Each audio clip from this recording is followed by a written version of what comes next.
Welcome to the driver's seat, and this is the 2008 Mini Cooper.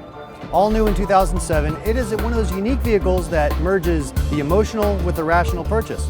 Great fuel economy, cheap to own and to buy, but wow, it's a lot of fun to drive.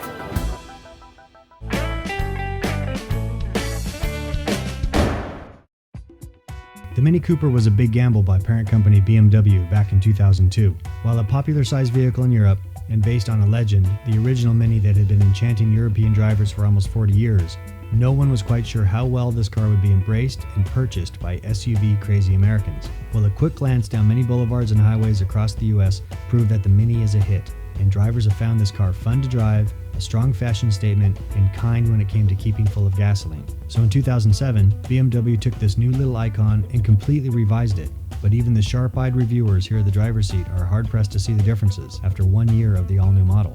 But maybe that's not a bad thing, as the new Mini continues to sell well and sets the standard for great handling front-wheel drive cars. Among the goals of the redesign, BMW assumed higher fuel prices in the future and designed a completely new set of engines to power the Mini Cooper and Cooper S.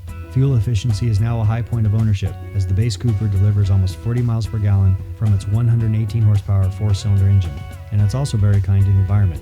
And in the hot Cooper S, 172 horsepower is on tap and close to 32 miles per gallon. And also in the hot motor, a turbocharger takes place of the old supercharger, and therefore gives 177 pound-feet of torque from 1700 RPM all the way to 5000 RPM. This significantly improves day-to-day driving and acceleration.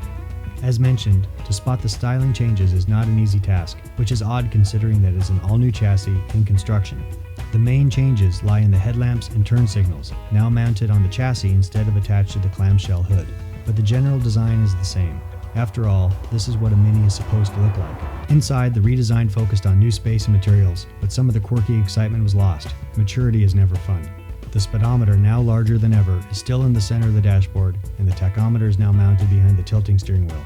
Though the Mini is still the smallest four-passenger car on the road in North America, the interior is surprisingly spacious and accommodates any size of driver and front passenger.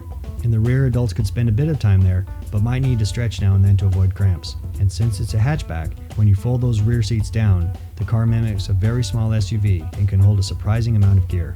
Mini and Scion set the standard for offering driver customization options, and with the 2008 model, the catalog gets even deeper. With visual and performance upgrades, buyers can easily take the base model and make it all theirs with special paint patterns and wheels, and the Cooper S can be built into a near-luxury and high-performance road machine. The 2008 Mini Coopers are priced from the low 18s to over $22,000 for the hot Cooper S. There's also a cool convertible model which continues to be based on the previous generation Mini, but will also be updated to the new model in 2009. Safety features are very good on a small car like this, designed to allay driver fears on the US SUV and truck-heavy highways. Passive front and rear crumple zones and side intrusion protection, 6 airbags, ABS anti-lock brakes, electronic brake force distribution, and coronary brake control carry over from the previous generation. The new brake assistant detects emergency operation of the brakes and preloads for maximum brake pressure. After all, the safest car is the one that avoids the accident.